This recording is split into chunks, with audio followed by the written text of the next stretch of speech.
The night the palace went ice cold and the phone stopped ringing, a single sentence detonated across the world like a royal scandal grenade. Harry was coming back. Not in triumph, not in reconciliation, but in disgrace. And absolutely nobody was rolling out a red carpet. That's the whisper that started it. Not a soft rumor, not a polite society murmur. A full volume, doors slamming, curtains twitching shockwave that tore through newsrooms, group chats, and palace corridors alike. The story spreading like wildfire claimed this wasn't a visit, wasn't a secret summit, wasn't a father-son healing moment. No. This insider's hissed was fallout, consequences. A return nobody had planned for and even fewer were prepared to welcome. And the way the tale is told behind closed doors? Oh, it's brutal. According to the version making the rounds in diplomatic and media circles, Harry's American chapter didn't end with a graceful fade out. It collapsed like a luxury tent in a storm. The life of glossy deals, streaming platforms, Montecito sunshine, and carefully curated new era branding allegedly ran into a wall of legal headaches, financial strain, and questions that refused to stay buried. Suddenly, the prince who once sold freedom as a fairy tale was, in this telling, staring at paperwork, deadlines, and doors quietly closing. The most explosive part? The claim that his U.S. status, the very foundation of that California dream, became shaky ground. People love to say visa issues like it's a parking ticket. This was painted as something way messier. Old confessions, past behavior, and public admissions from interviews and memoir pages were allegedly re-examined under a harsher light. Words once framed as brave honesty were, in this narrative, reinterpreted as legal complications. And just like that, vulnerability turned into liability. While lawyers scrambled, the money stories started unraveling too.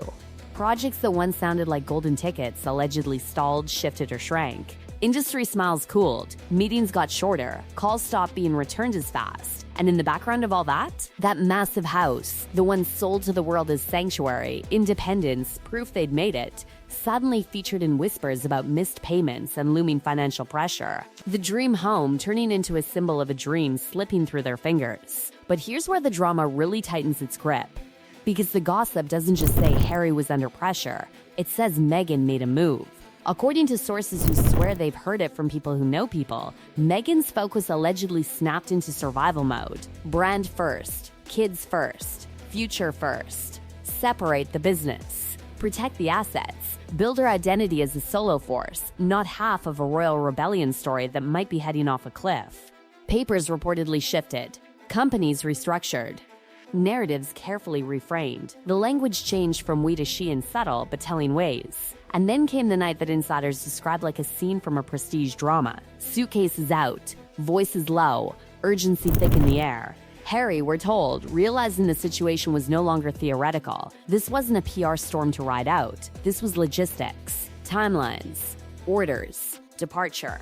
Meanwhile, Meghan, in this version of events, calm, eerily calm, already looking past the crisis toward the next chapter. The split in strategy suddenly looking a lot like a split in direction. By the time the plane wheels supposedly lifted off U.S. soil, the fairy tale of the rebel royals building a billion-dollar empire of truth and freedom had curdled into something far less glamorous. A man flying back toward the institution he publicly torched, with no clear welcome waiting on the other side. And London? London didn't throw confetti. The palace statement, if you believe the circulating version, was described as frosty, formal, almost surgical. No emotional padding, no beloved son language, just distance, procedure, a clear line between family feeling and institutional stance.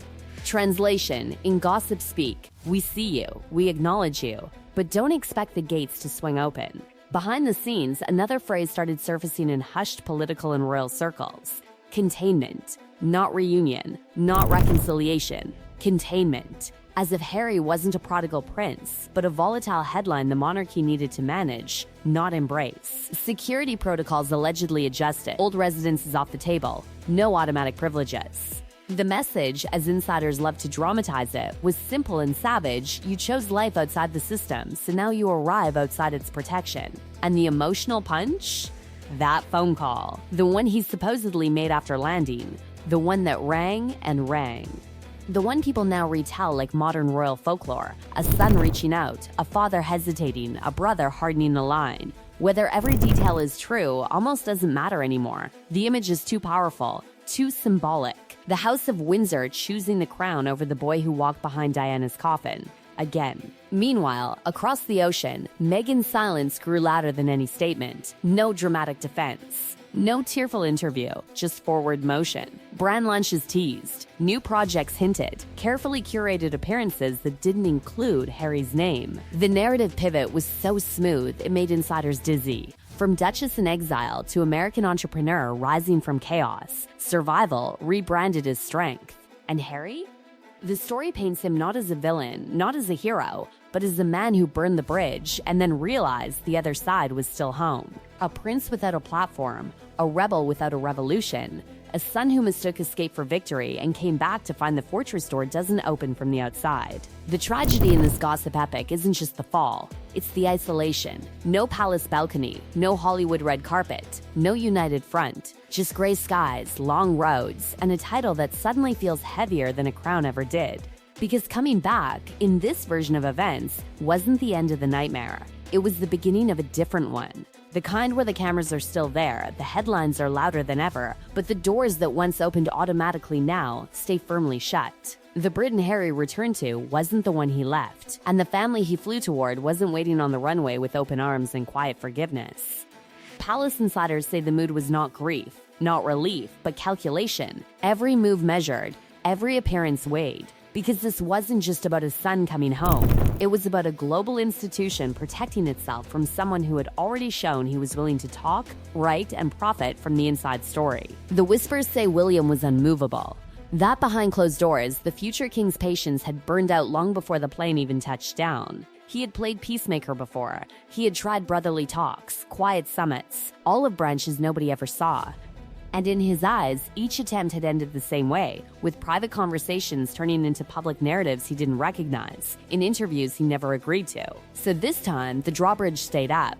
Charles, they say, was the ache in the story. A father split down the middle, one half still seeing the little boy who clung to his hand at Balmoral, the other half wearing a crown that cannot bend every time blood calls. The silence between them wasn't explosive. It was worse. It was restrained, polite, formal. The kind of distance that tells you love might still exist, but trust has left the building. And while the palace perfected the art of saying nothing, the media did the opposite.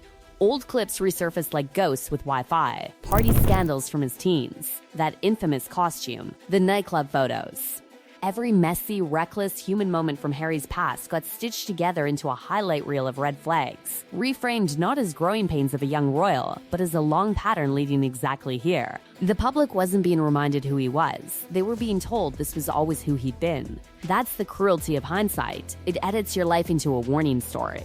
Meanwhile, Meghan's rebrand accelerated with almost surgical precision. New meetings, new pitches, new language. She wasn't the woman standing beside a prince at war with the palace anymore. She was a solo American figure, building something fresh out of the wreckage. Insiders say advisors encouraged emotional distance in public messaging. No mudslinging, no royal references, just resilience, motherhood, ambition. A phoenix narrative, carefully polished. To the outside world, it started to look like two people walking out of the same fire in opposite directions. And Harry, back on British soil, suddenly had something he hadn't experienced in years: limits. No automatic security bubble, no guaranteed royal residences, no official role waiting to be quietly reinstated. The system he once called suffocating was now a fortress he couldn't re-enter without conditions he had no power to set. Freedom, it turned out, came with a return policy he hadn't read. The most heartbreaking detail, according to those spinning this saga, is the loneliness. Not dramatic, cinematic loneliness. Administrative loneliness. Emails unanswered. Invitations that never come. Decisions made in rooms he's no longer invited into. The monarchy moving on with a slimmer, tighter circle while he watches from the outside. A former insider who knows exactly how the machine works but no longer has a lever to pull. And the public? Split right down the middle. Some see a man crushed between two worlds, rejected by the institution he fled, exposed in the one he chose. Others see a cautionary tale about privilege, pride, and the price of turning private pain into global spectacle.